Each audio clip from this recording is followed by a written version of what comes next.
நல்லதே நடக்கும். ஓம் நம சிவாயும். எல்லாம் வல்ல ஸ்ரீ பாராகியம்மன் திருடி சரணம். உலகத்தமிழ் நெஞ்சங்கள் அனைவருக்கும் உங்கள் சிஸ்டரி ராஜ கணபதியின் அன்பான வணக்கங்கள். இன்றைய பதிவில் தனுசு ராசியில் பிறந்த நண்பர்களே, வீடு தேடி வரப்போகும் மகாலட்சுமி, அதுவும் மகா மங்கள யோகத்தை எடுத்துக்கொண்டு வருகிறாள். உங்களுடைய தலையெழுத்தும் தப்பிக்க போகிறது. இந்த ஒரு முயற்சியை செஞ்சா போதும், உங்க வாழ்க்கை தப்பிச்சிரும், சேஃப். சரிங்களா? சோ இன்றைய பதிவுல குரு பெயர்ச்சியினுடைய பலன்களை உங்களுக்காக பார்க்க போகிறோம். பதிவினை முழுமையா பாருங்க. மேலும் நம்ம சேனல் ஏற்கனவே தனுசு ராசியில் பிறந்த உங்களுக்கு பிறப்பு முதல் இறப்பு வரை பலன்கள்லாம் பதிவிட்டாச்சு. பார்க்காதவங்க சேனலை பாருங்க, கண்டிப்பா உங்களுக்கு யூஸ்ஃபுல்லா இருக்கும். மறக்காம நம்ம சேனலை சப்ஸ்கிரைப் பண்ணிட்டு கூட பெல் ஐகானை பிரஸ் பண்ணிட்டு பக்கத்திலே ஒரு ஆல் என்ற ஆப்ஷனை தவறாம செலக்ட் பண்ணிச்சுங்க. அப்படின்னா நான் பதிவிடக்கூடிய அடுத்தடுத்த பதிவுகள் உங்களுக்கு உடனுக்குடன் நோட்டிபிகேஷனாக வந்து சேரும். தனுசு ராசியில் பிறந்த நண்பர்களே, உங்களுடைய ராசிநாதன் குரு பகவான் ரிஷப ராசியில 6ஆம் வீட்டுல இருந்தாரு கடந்த 1 வருடங்களாக. அதனால எதிரியோடு போராடுவது, கடனோடு போராடுவது, நோயோடு கஷ்டப்படுவது, இதுவே உங்க வாழ்க்கையா போயிடுச்சு. ஆனா இப்போ அப்படி இல்லை. இனிமேல் குரு பயிற்சி நடைபெற போகுது.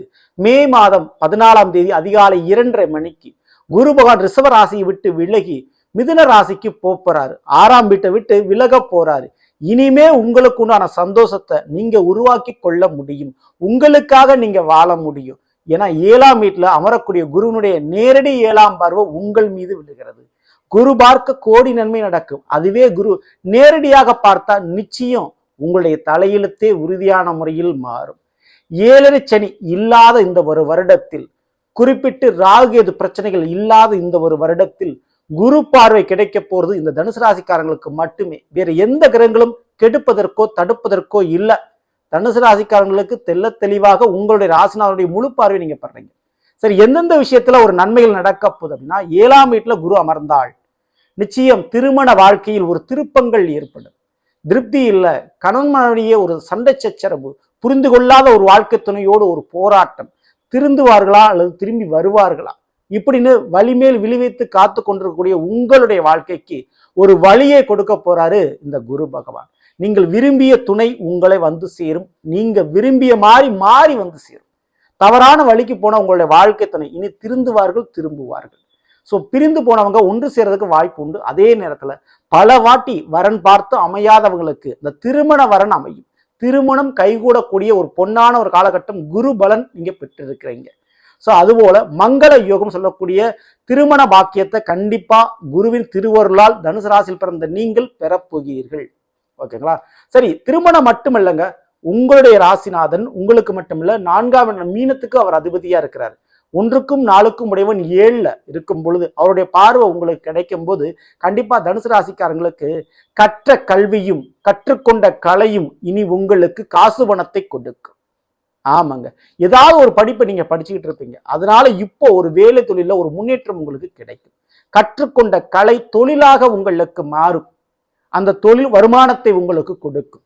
சரிங்களா? அதே போல திட்டமிடுதல், வீடு வாங்கணும், வீடு கட்டணும் அப்படின்னு நீங்க போட்ட ஒரு பிளான், அந்த பிளான் இப்ப பலிக்கும். அந்த திட்டம் பலிக்க ஆரம்பிக்கும்.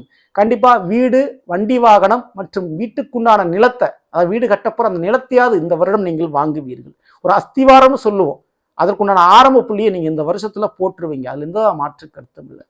ஸோ மேலும் இந்த 4ஆம் வீடுங்கிறது உடல் சுகத்தையும் குறிப்பது. அப்போ உடல் ரீதியாக இருந்த குறைபாடு, ஒரு புத்திர பாக்கியம்ன்றதுக்கு ஒரு பிரச்சனை இருக்கு, அந்த பிரச்சனை சரியாகுங்க. வயிறு சம்பந்தமான கோளாறு பிரச்சனைகள், அல்சர், அஜீரண கோளாறுகள், வாயு தொல்லை போன்ற பிரச்சனைகள் இருந்தால் அந்த பிரச்சனைலாம் உங்களுக்கு சரியாகுங்க. சரிங்களா? இது எல்லாத்துக்கும் மேல உங்க மீது யாராவது ஒரு பழிச்சொல் போட்டிருக்கிறாங்க, ஒரு அவச்சொல் போட்டிருக்கிறாங்க, உங்க மேல தேவையில்லாத ஒரு வதந்தி பரவிக்கிட்டு இருக்குன்னா அது சரியாகி உறவுகளும் சொந்த பந்தங்கள் முன்னிலும் நற்பெயர் நீங்க பெறுவீங்க. ஒரு கௌரவம், பட்டம், பெயர் புகழ் பெறப்போவது உறுதி. உங்களுக்குன்னு ஒரு அங்கீகாரம் கிடைக்கும் போது இந்த ஒரு வருஷத்துல. சரிங்களா? சரி, இது எல்லாம் தாண்டி குரு பகவான் இருக்கின்ற இடத்தை விட பார்க்கின்ற இடத்துக்கு பலனை அள்ளி கொடுப்பார். குரு பார்க்க கோடி நன்மை நடக்கும். குருவுக்கு 5, 7, 9 பார்வை பலன் உண்டு. அப்படி 5ஆம் பார்வையாக துலாம் ராசியை பார்க்கிறாரு. அது உங்களுடைய தனுசிற்கு 11ஆம் லாபஸ்தானம். நான் அந்த ஒரு வாசல் திறக்கும் சொன்னேன் இல்லையா, அந்த ஒரு வாசல் இதுதான். பணம் வந்தா 10ம் பறந்து போகும்னு சொல்லுவாங்க. அந்த பண பிரச்சனை தனுசு ராசிக்காரங்களுக்கு தலையாய பிரச்சனையா இருக்கும். காரணம் என்ன, மற்றவங்களுக்கு விட்டு கொடுத்துருந்துருப்பீங்க, மற்றவங்களுக்கு நீங்க இருக்கும்போது உதவி பண்ணியிருப்பீங்க. ஆனா உங்களுக்கு கஷ்டம் வரும்போது காசு கொடுத்து உதவி செய்யறதுக்கு ஒருத்தர் கூட இருந்திருக்க மாட்டாங்க. அப்படி அந்த பண கஷ்டத்தில் சிக்கி இருக்கக்கூடிய தனுசு ராசியில பிறந்தவங்களுக்கு இந்த லாபஸ்தானத்தை குரு வாக்குறதுனால கண்டிப்பா பண கஷ்டம் தீரும், பொருளாதார பிரச்சனை தீரும், பெண்களால் ஒரு நன்மை கிடைக்கும், அதே போல வாழ்க்கை துணையால் ஒரு நன்மை கிடைக்கும். சரிங்களா? ஸோ வருங்கால வாழ்க்கை துணையை காதல்ன்ற பேர்ல கரம் பிடிப்பீர்கள், அதற்கும் வாய்ப்பு உண்டு. லாபம் என்பது தொழில் வேலை ரீதியாக கிடைக்கும், உங்களுக்கு வரவேண்டிய பணமும் வந்து சேரும் இந்த ஒரு வருஷத்துல, அதுக்கு வாய்ப்பு உண்டு. கூட பிறந்த சகோதர சகோதரிகளால் ஏற்பட்ட பிரச்சனைகள் குறைந்து அவங்ககிட்ட இருந்து உங்களுக்கு கிடைக்க வேண்டியது கிடைக்க போகுது. அடுத்து நேரடி 7ஆம் பார்வை, குருவினுடைய 7ஆம் பார்வை உங்க தனுசு ராசியின் மீது பதியுதுங்க. அதனால உடலும் மனமும் கண்டிப்பா ஆரோக்கியம் பெறும், தலை தப்பிச்சதுன்னு சொல்லிக்கலாம். உடல்ல எப்பேற்பட்ட நோய் பிரச்சனைகள் இருந்தாலும் அது குருவின் திருவருளால் தெய்வங்களுக்கு செய்யக்கூடிய வேண்டுதல் பரிகாரத்தின் அது சரியாக போகுது உங்களுக்கு. அதே போல உங்களுடைய தன்மானத்திற்கு கௌரவத்திற்கு ஒரு பிரச்சனைகள் இருந்தால் அந்த பிரச்சனையை நீங்க தப்பிக்க போறீங்க. ஒரு கோர்ட்டு கேஸ் வழக்குகள் பிரச்சனை இருக்குதுன்னா அதுல இருந்தும் நீங்கள் தப்பிப்பது உறுதி. அதுக்கு காரணமே குரு பார்வைதான். தலையும் தப்பிக்குது, தலையெழுத்தும் நிச்சயம் மாறுது. சரிங்களா? ஸோ அதுக்கடுத்து குருவனுடைய 9ஆம் பார்வை என்பது கும்ப ராசியில பதியுதுங்க.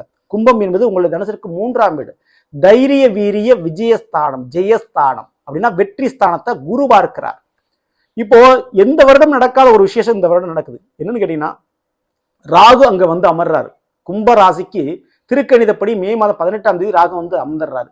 அப்போ குருவுக்கு, அதாவது ராகுக்கு குரு பார்வை கிடைக்குது. அப்போ 3இல் ராகு இருந்து உங்களுக்கு ஒரு இடமாற்றத்தை உறுதிப்படுத்துறாரு. அந்த இடமாற்றத்தால் ஒரு வெற்றி கிடைக்கும், அந்த இடமாற்றத்தால் ஒரு லாபம் கிடைக்கும் அப்படின்றத குரு தீர்மானிக்கிறார். ஸோ அதிரடியான ஒரு மாற்றம் உங்களுடைய வாழ்க்கையில நடக்க போகுது. ஒன்று ஜாப் மாற்றம், அல்லது வீடு மாற்றம், வேற ஒரு ஊருக்கு மாறுறது, அல்லது உறவுகள் மாற்றம். சரிங்களா? சரி, இந்த மாற்றத்தால் நன்மையா நஷ்டமா? ஸோ அது தெரிஞ்சுங்களா? அதை லாபமானதாக வெற்றியாக உங்களுக்கு ஒரு நன்மையாக குரு பகவான் பார்த்து அந்த ராகு செய்யக்கூடிய மாற்றத்துல நன்மையை கொடுக்க போறாரு. கழகம் ஆரம்பித்தாலும் அந்த கழகத்தால் நன்மை நடக்க போது தனுசு ராசியில பிறந்த உங்களுக்கு. அதனால இடமாற்றம், உறவுகள் மாற்றம் நிச்சயம் ஏற்பட போது. அந்த மாற்றத்தால் நிம்மதி சந்தோஷம் உங்களோட வாழ்க்கையில கிடைக்க போது. கண்டிப்பா ஒரு வழிதாங்க உங்களுக்கு பிறக்குது. ஆனா அந்த ஒரு வழி பிறந்தாலும் உங்க விழியிலிருந்து வரக்கூடிய கண்ணீரை துடைப்பதற்காகத்தான் அந்த வழி பிறக்குது. ஸோ கால நேரம் உங்களுக்கு சாதகமா இருக்கும்போது அதை நீங்க பயன்படுத்திக்கங்க. கடவுளும் உங்களுக்காக கருணைப்படக்கூடிய ஒரு நேரம் இது. சரிங்களா? விட்டுறாதீங்க, நீங்க பயன்படுத்திக்கங்க. மேலும் இந்த ஒரு நேரத்தில் தனுசு ராசியில் பிறந்த உங்களுக்கு சனி பகவான் 4ஆம் வீடான அஷ்டமஸ்தானம் சொல்லக்கூடிய மீன ராசியில இருக்கிறாரு. அதனால அசையும் அசையா சொத்துக்களை, குறிப்பிட்ட அசையாத சொத்துக்களை நீங்கள் உருவாவதற்கு யோகங்கள் உண்டு. அந்த முயற்சியில தீவிரமா இறங்குங்க. 9இல் ராகு, சிம்ம ராசியில் ராகுவான் கேதுவான் அந்த அமர்வாரு. ஸோ ராகு எப்படி 3ஆம் வீட்டில் இருக்கிறாரோ அதே போல 9ஆம் வீட்டுல சிம்ம ராசியில கேது வந்து அமர்வாரு மே மாதம் 18ஆம் தேதிக்கு பிறகு திருக்கணிதப்படி. அப்போ 9இல் கேது இருக்கும்போது பெரிய பெரிய அதிகாரத்தில் பதவியில் இருக்கக்கூடியவர்களுடைய பழக்க வழக்கங்கள் ஏற்படும். அவர்களை அனுசரித்து போவது உங்களுக்கு நல்லது. இதை மட்டும் நீங்க ஃபாலோ பண்ணுங்க. சரிங்களா? ஸோ நல்லது. இன்றைய தனுசு ராசி பிறந்தவர்களுக்குரிய பலனை பற்றி பார்த்து நிச்சயமா உங்களுக்கு பயனுள்ள பதிவாக கிடைக்கிற பிடிச்சிருந்த லைக் நண்பர்களுக்கும் உறவினர்களுக்கும் மறக்காமல் ஷேர் செய்யுங்கள். இதுவரை நம்முடைய சேனலை சப்ஸ்கிரைப் பண்ணாமல் இருக்க சப்ஸ்கிரைப் பண்ணிங்க.